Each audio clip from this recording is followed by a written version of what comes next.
Good morning, children. So let's start with our novel lessons because we already finished with our reader book. 3 lessons are there from reader book and 3 from the novel. So this is your 8th lesson, the terror train. So this is the picture given for this lesson. You will see the bridge, the condition of the bridge. Oh my God, and see.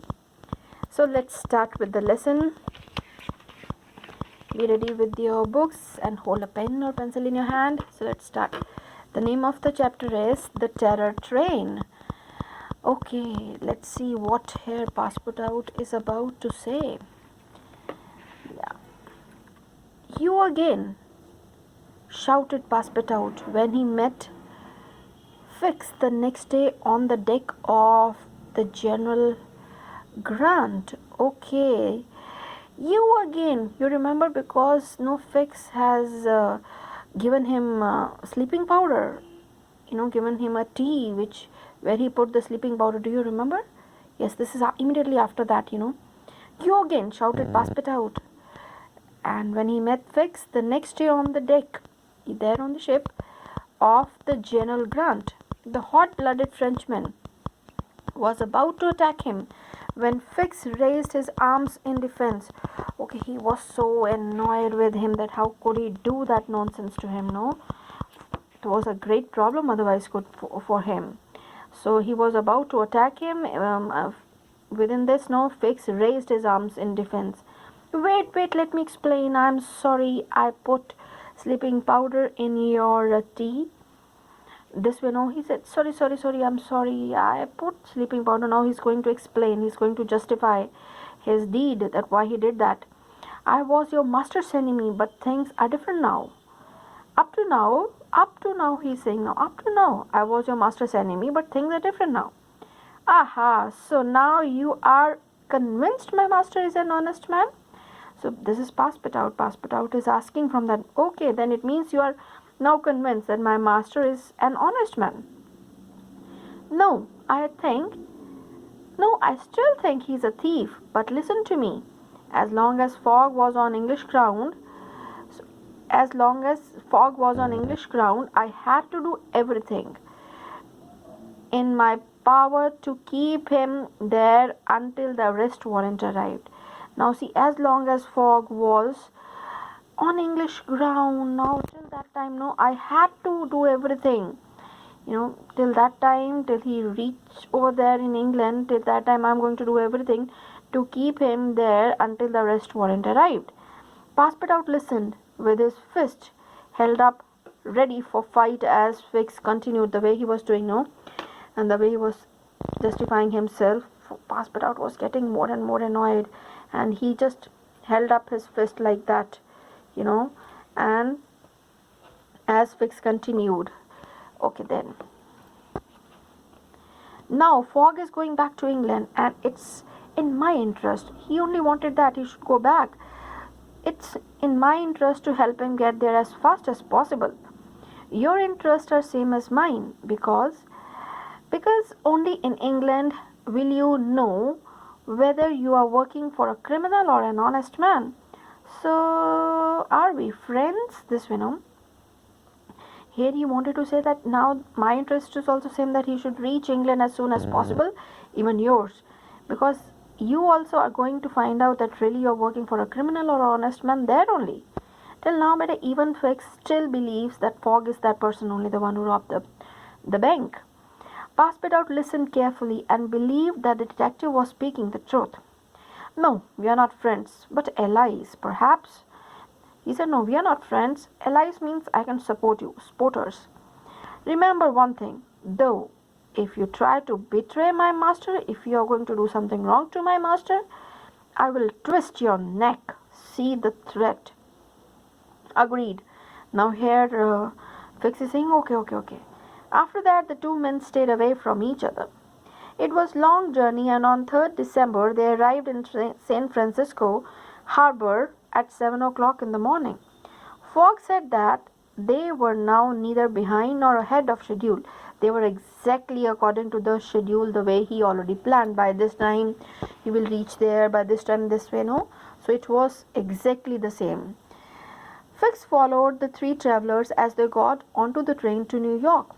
Fix followed the three travelers as they got onto the train to New York. He knew he had to follow Fogg, but he was not happy about the train journey through wild Indian country. He was not at all happy for that place. On the fourth day, the engineer saw a signalman beside the track waving to the train. When they stopped, the signalman was there and he was waving to stop the train. And when they stopped, Passepartout left their carriage, all the things over there, and saw the engineer and the conductor talking to him. Now they both, the things over there, they were talking, engineer, both the men. There was a bad snowstorm last night. The bridge up ahead is damaged. The signalman must be telling to the engineer, and it's so old that it would be dangerous to cross it, said the signalman, looking very worried. Signalman was very worried because of the condition of the bridge. So he told all the things that there was a bad snowstorm last night and the bridge up ahead is totally almost damaged. But we can't stay here in snow forever, exclaimed the conductor. The conductor over said that we can't stay over there, no? Snow in forever, we can't stay over there. No, we telegraphed Omaha. Now here the signalman is telling that you don't have to stay over there forever, but we have telegraphed Omaha, one place over there, for another train. It will be here in 6 hours, explained the signalman. Within 6 hours, the train is going to come. Passepartout did not want to bring the news of this delay to Fogg, but fortunately the engineer had another idea. But Passepartout didn't want to say this bad news, that they have to stay there for so long. But by that time, fortunately means luckily, engineer had some idea. I think that by going at our highest speed, we have a chance to getting cross. Here the engineer is saying that I think if we are going to speed up our train and the highest speed, if we are going to move, there is going to have a chance for us to cross, by moving the train very fast and crossing it. This way we'll get a chance to go. Later, the conductor called a meeting outside the train with all the passengers and explained the situation. Now the conductor told everything about that. There were two solutions. They could either cross the river on foot and wait for Omaha train to arrive, or follow the engineer's idea. So two ideas were there. Otherwise they have to cross the river on foot and wait for Omaha's train to arrive. That was like for 6 hours late. Everyone started talking at the same time. The passengers were asked to vote on what the engineer should do. It was decided that the train would go across the bridge with the passengers in it. Passepartout thought this was a silly solution. Even Passepartout didn't like that solution, that while taking the train in such a high speed and moving from the bridge like that. Children, you can understand the way sometimes, you remember as a kid, you must be playing with the cars.